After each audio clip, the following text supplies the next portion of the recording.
इंद्री से यूक्रेन में पढ़ाई करने गए छात्र अब सकुशल अपने वतन घर लौट रहे हैं। यहां आने के बाद वह देश की सरकार ने जिस हिसाब से सहायता की है उसके लिए सरकार का आभार व्यक्त कर रहे हैं। हर तरफ डर का माहौल, चारों तरफ बमबारी, सहमे लोग, कुछ इस तरह के ही हालातों से ही यूक्रेन में पढ़ाई करने वाले विद्यार्थियों को गुजरना पड़ रहा है। यह आप बीती इंद्री शहर के वार्ड नंबर 1 के रहने वाले यश शर्मा ने बताया। यश शर्मा यूक्रेन में MBBS के सेकंड कोर्स की पढ़ाई कर रहे थे। सब कुछ ठीक चल रहा था, लेकिन रूस के यूक्रेन पर हमले ने कई हजार विद्यार्थियों की जीवन शैली ही बदल कर रख दी। उन्होंने बताया कि युद्ध के कारण यूक्रेन के हालात बिगड़ने लगे तो उन्होंने अपने कुछ दोस्तों के साथ मिलकर अपने वतन लौटने का फैसला लिया। करीब 10 किलोमीटर का कड़ा सफर तय कर रहे पोलैंड के लिए रेलवे स्टेशन पर पहुंचे। कड़ी मशक्कत के बाद उन्होंने वहां से पोलैंड के लिए ट्रेन मिली। पोलैंड बॉर्डर पर करीब 40 किलोमीटर तक का लंबा जाम लगा हुआ था। इससे पहले वे कई दिनों तक बंकर में रहे, जहां पर उन्होंने खाने पीने के लिए उचित मात्रा में ही सामान मिलता था। शहर में हर तरफ कर्फ्यू लगा हुआ था। कुछ समय के लिए राहत मिलती थी जिसमें वह अपने लिए जरूरी सामान लेकर आते थे। उन्होंने बताया कि बंकर में 60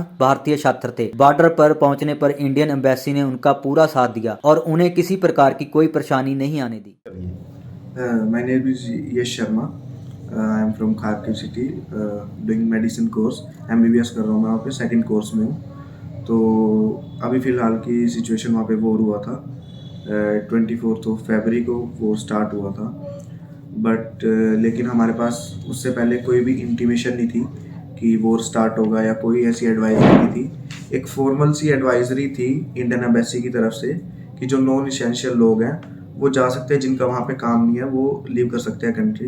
बट ऐसे किसी ने फोर्स करके हमें ये नहीं कहा कि वॉर होने वाला है तो आप चले जाओ।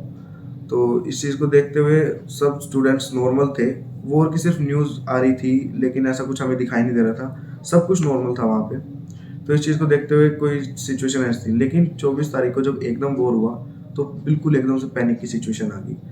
5 बजे का टाइम था, तो एकदम से वहाँ पे बम्बार्डिंग शुरू हो गई। हमें एकदम से जो हमारे एजेंट्स हैं उन्होंने हमें गाइड किया कि अगर आपकी बिल्डिंग्स के नीचे बेसमेंट्स वगैरह हैं तो बेसमेंट्स में जाइए, जिनकी बिल्डिंग्स में बेसमेंट्स नहीं हैं वो मेट्रो में जाए, और जिनके पास मेट्रो नहीं है तो ऐसा कोशिश करें कि वहाँ पे अगर हॉस्टल है तो हॉस्टल में आ जाए, तो क्योंकि हॉस्टल की बेसमेंट काफ़ी बड़ी है। तो ऐसे चल रहा था। तो यही सब बच्चे बेसमेंट्स में ही, बच्चों ने लगभग अभी भी कई बच्चे तो वहाँ पे हैं वो अभी भी बेसमेंट्स में ही हैं। मैं जब तक नहीं आया था, मैं भी जब तक वहाँ बेसमेंट्स में ही रह रहा था, सभी बच्चे बेसमेंट्स में ही सोते थे, रहते थे। सिर्फ कुछ घंटों के लिए वहाँ पे जो कर्फ्यू था वो बंद होता था कि 2-3 घंटे, तो उसी में बच्चों को अपनी शॉपिंग करनी होती थी। और उस टाइम भी बमबार्डिंग की आवाज़ें आती रहती थी, बाहर से कि शेलिंग जो हो रही है उसकी आवाज़ें आती रहती थी। तो और खाने की सप्लाई का ऐसा था कि लिमिटेड था सब कुछ, कोई पहले जैसा नहीं था कि आपको सब कुछ प्रोवाइड हो रहा है, क्योंकि पूरी खार्किव सिटी की सप्लाई ही बंद हो चुकी थी। तो लिमिटेड सा फूड था, जो भी मिलता था हम 1-2 घंटे का हमारे पास टाइम होता था, हम ले आते थे, उसी के हिसाब से कुकिंग कर रहे थे। थोड़ा थोड़ा चल रहा था। पानी भी लिमिटेड ही था क्योंकि वहाँ पे हमें पानी भी खरीदना पड़ता है। तो जब सिचुएशन बिल्कुल आउट ऑफ कंट्रोल जाती जा रही थी, जो हमारे एजेंट्स हमारा पूरा पूरा साथ दे रहे थे कि वो कर रहे थे कि हर एक बच्चे को खाना पहुंचा सके। बट ऐसा तो नहीं था ना कि वो वहाँ से उन बच्चों को निकाल दे, क्योंकि एक देश दो देश की लड़ाई हो रही थी, तो ऐसा तो नहीं था। तो हमने डिसाइड किया कि हम यहाँ से चलते हैं। मैं और मेरे कुछ फ्रेंड्स थे, तो वहाँ से हमने प्लान बनाया कि हम 1 तारीख को यानी कि मार्च में निकलते हैं। तो हम वहाँ से निकले, और वहाँ से निकलना भी आसान नहीं था। वोक्जाल यानी कि वहाँ का जो रेलवे स्टेशन है खार्किव का, वहाँ तक हम पैदल चल के गए। लगभग 10 किलोमीटर था वो वहाँ से। वहाँ से फिर हमने ट्रेन ली, और ट्रेन लेने में बड़ी मुश्किल आई क्योंकि वहाँ पे यूक्रेनियन लोग भी थे और भी कई लोग थे, और उनके बीच में जो पुलिस है वो डिस्क्रिमिनेशन कर रही थी कि यूक्रेनियन लोगों को, लड़कियों को पहले भेजी थी और इंडियंस को कम प्रेफर किया जा रहा था। तो बड़ी धक्का मुक्की करके हम लोग घुस गए। फिर काफ़ी लंबा सफ़र करके हम कीव तक पहुँचे। तो बट हमारा सफ़र सेफ रहा लवीव तक। बट हमारे कुछ फ्रेंड्स थे जो हमसे पहले गए थे, उन्होंने हमें बताया कि जब वो कीव पहुँचे थे तो वहाँ पे जो है उनके साथ कुछ वायलेंस हुई, कि मतलब कुछ लूटपाट, इस तरीके की कुछ हरकतें की गई दूसरी कंट्रीज़ की तरफ से। उन्हें नीचे धक्का दिया गया कि तुम उतरो, हमारी कंट्री के लोग यहाँ बैठेंगे। तो इस तरीके की भी बहुत सिचुएशन वहाँ आ रही थी। तो वॉर के दौरान लोग फ़ायदा उठा रहे थे, मतलब लूट वगैरह भी स्टार्ट हो चुकी थी। फिर मैं वहाँ से मतलब खार्किव से चला लवीव पहुँच गया। लवीव से जो है हमने बस कराई पोलैंड बॉर्डर के लिए। पोलैंड बॉर्डर पे हम गए। पोलैंड बॉर्डर पोलैंड बॉर्डर पे लगभग हमें 5-6 घंटे लगे वहाँ हमें। काफ़ी ठंड थी, इट वॉज हॉरिबल टाइम। तो उसके बाद हम मतलब सीधा पोलैंड में आ गए, और पोलैंड से जो है इंडियन एम्बेसी ने हमें कैच कर लिया, और वहाँ से उसके बाद हमें कोई प्रॉब्लम नहीं आई। हमें होटल प्रोवाइड किया गया, खाना प्रोवाइड किया गया, एक रात में उस होटल में रहा। अगले दिन जैसे रजिस्ट्रेशन हुई, साथ के साथ हमारा प्लेन हुआ और सीधा दिल्ली के लिए हम आ गए। बस पे तिरंगा वगैरह भी कुछ होता जिस तरह सरकार ने आकर तिरंगा लगाओ? बस पे तिरंगा वगैरह लगा हुआ था, क्योंकि तिरंगा लगाने का ये है कि रशिया या यूक्रेन जो है उसकी भारत से कोई दुश्मनी नहीं है, ताकि वो पहले ही देख ले कि तिरंगा है। और एक एडवाइजरी ये भी शायद हुई थी कि अपने मोबाइल फ़ोन्स पे भी वॉलपेपर भी तिरंगे के लगा लो। ये सब हुआ था। और सिचुएशन वहाँ पे अच्छी नहीं थी, बहुत बुरी सिचुएशन थी। हर पल वहाँ बस बम्बार्डिंग, शेलिंग, इधर से फायरिंग की आवाज़, इधर से उसकी आवाज़। अभी जिस बिल्डिंग के पास से हम रेलवे स्टेशन तक गए थे, 10 मिनट बाद वही बिल्डिंग जो है फट चुकी थी। तो टाइम बहुत बुरा था। बट अभी भी कई बच्चे वहाँ फंसे हुए हैं। अभी तो उनका कोई आने का लग नहीं रहा, क्योंकि वो तो 30-40 किलोमीटर चल के दूसरी कंट्री तक गए हैं। उस कंट्री का मैं नाम भूल गया। तो सिचुएशन अभी बहुत ख़राब है, पर कुछ बच्चे आ चुके हैं। तो कितने बच्चे थे आप वहाँ पे उसमें बंकर में नीचे जो ठहरे हुए थे? बंकर में हम अगर वहाँ सभी कंट्रीज़ के थे, यूक्रेनियन भी थे, सब थे। लेकिन अगर इंडियन बच्चों की बात की जाए तो लगभग 60 के करीब इंडियन बच्चे थे जिस बंकर में मैं था। तो 60 के 60 वहाँ से निकल चुके थे? नहीं, 60 के 60 नहीं निकले, क्योंकि हम जब निकले हम अपने खुद के रिस्क पे निकले थे वहाँ से, क्योंकि बाहर शेलिंग थी, सब कुछ था। हमने रिस्क लिया, हम निकल गए। कुछ बच्चों ने सोचा कि कुछ ना कुछ होगा, कि अपने आप रिस्क लेने की क्या ज़रूरत है, लेकिन वो वहाँ आज फंस चुके हैं, क्योंकि उसके बाद वहाँ रेलवे स्टेशन भी सीज़ हो चुका है। जिस ट्रेन में मैं आया हूँ उसके बाद मेरे ख्याल से सिर्फ एक ट्रेन चली है, उसके बाद रेलवे स्टेशन पे भी अटैक हो गया, वहाँ शेलिंग हो गई थी। वो बच्चे वहीं फंसे होंगे? वो अभी बच्चे फंसे हुए हैं, वो किसी आसपास जो खारकीव सिटी से 30-40 किलोमीटर के एरिया में फंसे हुए हैं, किसी स्कूल में स्टे कर रहे हैं स्टे। तो जो पाकिस्तानी या दूसरे उसके बच्चे भी आप लोगों के साथ थे कुछ? नहीं, हमारे कांटेक्ट में सिर्फ इंडियन बच्चे ही थे उनके साथ। तो जैसे एजेंट टच में थे आपके, तो एजेंट वहीं रहते थे या कुछ? एजेंट वहीं है, अभी भी वहीं है, वो बच्चे के साथ है, बच्चों को वही गाइड कर रहे हैं। बच्चे 30 किलोमीटर पैदल चले, एजेंट्स भी उनके साथ है, फूड भी वही प्रोवाइड कर रहे हैं। सब कुछ जितना वो अपने बेसिस पे कर सकते हैं वो कर रहे हैं। इंडियन एम्बेसी भी कर रही है, बट अभी वो वेस्टर्न बॉर्डर्स उन्होंने पूरे कवर कर लिए हैं, लेकिन Kharkiv is a part of eastern part है ना वो, तो ईस्टर्न पार्ट में अभी वो नहीं पहुंच पाए हैं। और ईस्टर्न पार्ट में अभी लगभग 1500 स्टूडेंट्स फंसे हुए हैं, 15 से भी ज़्यादा।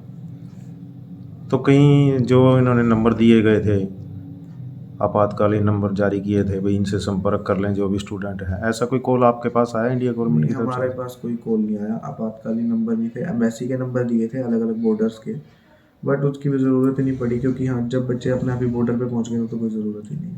तो वहाँ पे जैसे सपोर्ट भी किया कुछ यूक्रेन ने सेना में, या मतलब रूस के सैनिक मिले हों जैसे?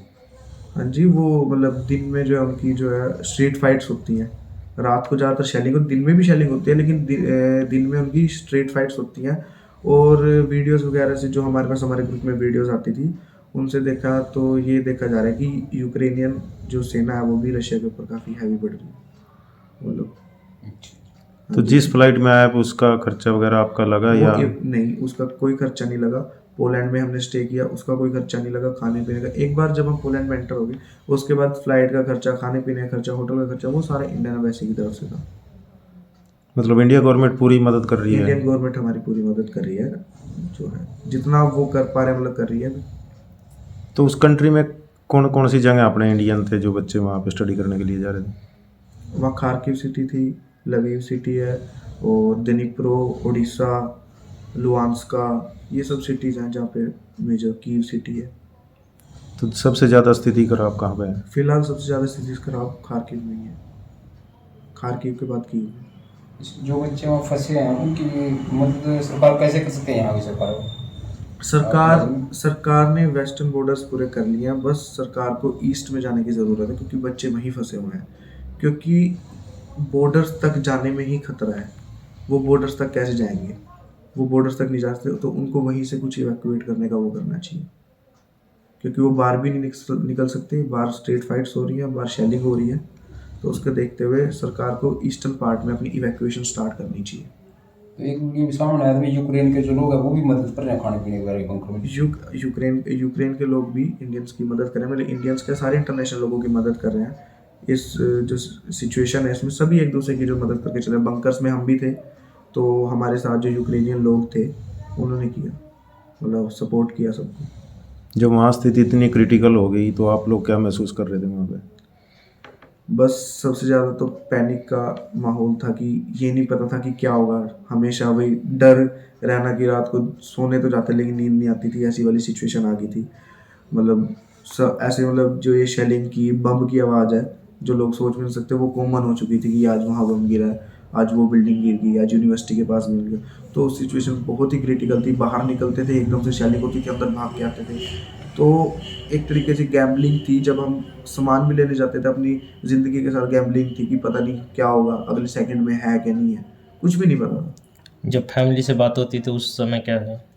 फैमिली से बात होती थी, बुरा लगता था, लेकिन अगर उधर से हम वीक पड़ जाते तो फैमिली और ज़्यादा वीक पड़ जाती। तो उधर से हमने जितना कम से कम दिखाया कि वी आर ऑल गुड, तो ये सब चलता रहा।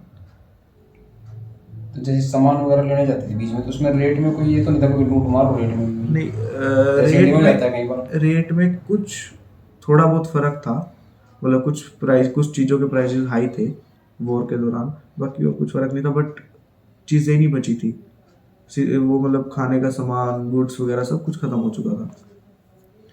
कितने स्टूडेंट अभी वहाँ पे होंगे उस कंट्री में? मेरे हिसाब से उस पूरे यूक्रेन में लगभग 2000 के आसपास मेरे हिसाब से स्टूडेंट होने चाहिए। बाकी एग्जैक्ट नंबर मेरे को नहीं पता, क्योंकि 1200 पता नहीं 12 से 1500 तक स्टूडेंट्स तो भी खारकिव के पास ही हैं। तो सभी बच्चे स्टडी के लिए हैं गए? हाँ जी, सभी बच्चे मोस्टली स्टडी के लिए। तो खारकी में काफ़ी है अभी तो मतलब। हाँ जी, खारकिव मतलब ईस्ट साइड में सबसे ज़्यादा है बच्चे। तो कारण क्या है भाई वहाँ बच्चे स्टडी करने के लिए जा रहे? वहाँ फीस कम है या और कोई सुविधा है वहाँ पे? सारी ही मतलब कंडीशंस हैं, वहाँ फीस भी कम है। यहाँ पे अपने इंडिया में मेडिसिन की सीट्स काफ़ी कम है, कंपटीशन काफ़ी ज़्यादा है। वहाँ पे जो बच्चे जाते हैं, और फीस भी बहुत ज़्यादा, अगर कोई बच्चा प्राइवेट करना चाहे तो यहाँ नहीं कर सकता। वहाँ पे फीस भी कम है, एजुकेशन सिस्टम भी अच्छा है। अभी तक सिचुएशन भी अच्छी थी, हम भी वहाँ 1.5 ईयर लगा चुके हैं, अभी तक ऐसी कोई सिचुएशन नहीं आई। सिस्टम बहुत अच्छे से वर्क कर रहा है वहाँ पे, तो इसीलिए वहाँ बच्चे जाना ज़्यादा प्रेफर करते हैं। यहाँ की फीस में और वहाँ में कितना डिफरेंस है? काफ़ी अगर देखा जाए तो लगभग ये बोला जाता है कि इंडिया में अगर आपको MBBS करनी है तो इट इज़ लाइक के 1 करोड़ के आसपास आपको लगाना पड़ता है, 1 करोड़ से भी ज़्यादा। और वहाँ का बजट अगर देखा जाए तो 35 से 40 लाख में हो जाती है MBBS। तो क्या इंडिया गवर्नमेंट का धन्यवाद करना चाहेंगे उन्होंने जिस प्रकार का सहयोग बिल्कुल किया? बिल्कुल, मैं अपनी तरफ से मोदी सरकार का, इंडियन गवर्नमेंट का बहुत बहुत धन्यवाद करना चाहूँगा, क्योंकि उनकी वजह से ही बॉर्डर तक तो हम पहुँच गए। उनके बाद जो उन्होंने हमें संभाला, फ्री इवैक्यूएशन दी, सब कुछ किया, वो उन्होंने ही किया। और पूरे खार्किव में उन्होंने 6 घंटे के लिए जो है अटैक भी रुकवा दिया था रशिया के थ्रू। ये भी बहुत बड़ी बात है, क्योंकि एक कंट्री अटैक कर रही है तो एक सरकार ने उसको रुकवाया, ये भी बड़ी बात है। बस मैं यही कहना चाहूँगा, मेरी यही दरख्वास्त रहेगी अगर मोदी सरकार से, कि जो अभी वहाँ ईस्टर्न पार्ट में बच्चे हैं उनको जल्दी से जल्दी निकाला जाए। मेरा बेटा यश शर्मा जो यूक्रेन खार्किव के अंदर गया था मेडिकल की पढ़ाई के लिए, तो उसके लिए गया था। लेकिन अब जो वहाँ पे स्थिति बनी हुई है, बहुत ज़्यादा खतरनाक स्थिति है वहाँ पे, और बच्चों का बहुत ही ज़्यादा बुरा हाल है। और इसके पीछे जो मेन मैं कारण कहूँगा, बच्चे जो इतने टाइम तक वहाँ पे रुके रहे और किस लिए रुके रहे, उसके पीछे यूनिवर्सिटी ने जो बच्चों को मिसगाइड किया, उसके पीछे बहुत तकड़ा हाथ है यूनिवर्सिटियों का। यूनिवर्सिटियों ने उनको मिसगाइड किया, भाई यहाँ पे कुछ नहीं है। जबकि 24 तारीख तक भी, जिस दिन सुबह मॉर्निंग में बम वहाँ पे फटा, उस दिन भी यूनिवर्सिटी ने बच्चों से फीसें ली हैं। हमारे पास एक यमुनानगर की बच्ची है, वहाँ से हमारी बात हुई। वो कहते हैं भैया हमारे से फीसें लेके 2 लाख रुपए उन्होंने उस दिन रात को भी जमा कराए। तो उन्होंने अपनी फीसें लेने के लिए, अपने पैसे कलेक्ट करने के लिए बच्चों को बहुत ज़्यादा मिसगाइड किया, भाई यहाँ पे कुछ नहीं है। तो बच्चे भी वही जो वो सुनते थे वही वो आगे करते थे। और इसी तरह बच्चों को फिर कहा गया, भाई अगर आप वहाँ पे क्लास नहीं लगाओगे, ऑफलाइन काम करोगे, या आप यहाँ पे नहीं आओगे तो आपके वर्क ऑफ लग जाएंगे। और जिसकी वो पेनल्टी $10 से $15 तक पर डे लेते हैं। तो बच्चे इस वजह से भी थोड़े से घबराए थे। अभी पेरेंट्स हमारे ऊपर इतना पहले ही खर्चा कर चुके हैं, और अगर हमारे वर्क ऑफ भी लग गए 10-15 दिन के लग गए तो 15,000 रुपये गए। तो इस तरह ब्लैकमेलिंग करके उन्होंने ये किया। लेकिन जो स्थिति अब बनी हुई है, उस स्थिति में बच्चों का वहाँ रहना हमारे लिए बड़ा खतरनाक है, क्योंकि खारकीव के अंदर जो बमबारी है वो बहुत ज़्यादा हो रही है। जो बच्चे अपना टाइमली वहाँ से निकल गए, टाइमली अपने बेस पे निकले, वहाँ किसी का कोई साथ नहीं दिया। सिर्फ हमारी गवर्नमेंट ने एडवाइजरी जारी की थी भी बच्चे जितनी जल्दी हो सके वहाँ से निकल लें, तो उसको फॉलो करते बच्चे ने निकलने की कोशिश की। लेकिन वहाँ की जनता भी इतनी थी, इतनी पब्लिक थी, पोलैंड बॉर्डर पे 40 किलोमीटर तक का जाम था। हमारे बच्चे मतलब वहाँ से उनकी ट्रेनों में कैसे जाएं कैसे न जाएं, उधर से बमबारी हो रही है। तो इस स्थिति को देखते हुए बच्चे घबरा के अपने बंकरों में, थोड़ा उनके जो एजेंट्स थे उन्होंने थोड़ा सा गाइड किया, भाई आप बच्चे हो बंकर्स में रहो, उस चीज़ को गाइड करते हुए वो वहाँ रहे। लेकिन इस दौरान ही वहाँ पे, ये मैं नहीं कहूँगा कि मतलब सारे ही वहाँ पे बुरे लोग हैं, लेकिन कुछ बुरे लोगों ने वहाँ पे लूटपाट भी की है।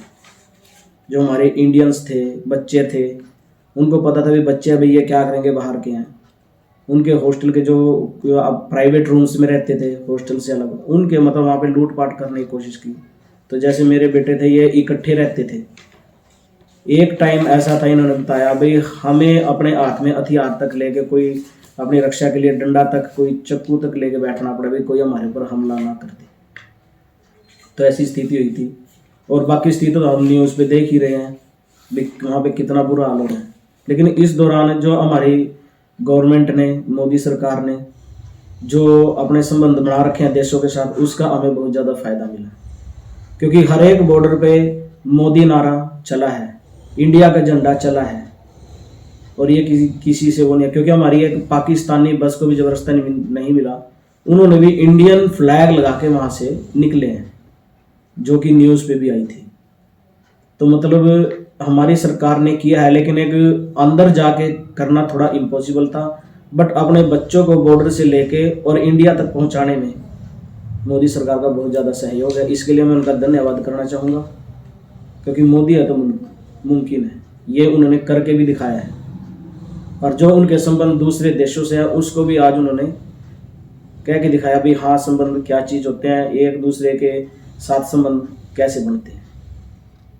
तो आपके और रिलेटिव भी गए हुए हैं क्या, वो भी वापसी आ गए? हाँ, मेरे भांजा भांजी गए हुए हैं, और एक मेरे साले की लड़की भी गई है, रिलेटिव गए हैं, जानकारी में भी गए हैं।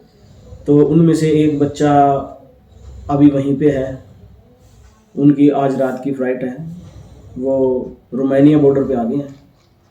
तो उनकी फ़्लाइट आज रात को हो जाएगी, वो कल तक आ जाएगी। तो रिलेटिव सब सुरक्षित हैं जो बच्चे गए हैं? हाँ, बच्चे सुरक्षित हैं, सबको वहाँ पे ये ला लो भाई, अपना इधर बॉर्डर पे आने के बाद उनको कोई प्रॉब्लम नहीं है। इधर उनको फूड भी दिया गया, रहने के लिए जगह भी दी गई, सब जिसका प्रबंध है हमारी मोदी सरकार ने कर रखा था। तो अपने इंद्रिय हल्के से कितने बच्चे गए होंगे और कितने वापस आ गए, कुछ है आइडिया आप लोगों को? मेरे टच में जितने भी गए हुए हैं लगभग सारे बच्चे आ गए हैं, जिनमें हमारे एक प्रधान वेदपाल जी के लड़के हैं राज्य भर से, वो भी आ चुके हैं। अपने पंडित अमरनाथ जी के पोते हैं सुरेंद्र भाई साहब के लड़के, वो भी आ चुके हैं। सुरेंद्र चौहान जी के लड़के हैं, वो भी आ चुके हैं।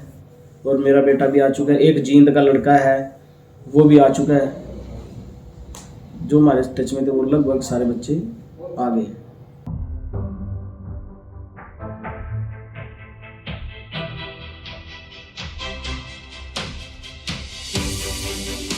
इंद्री से अमित सरोहा की रिपोर्ट।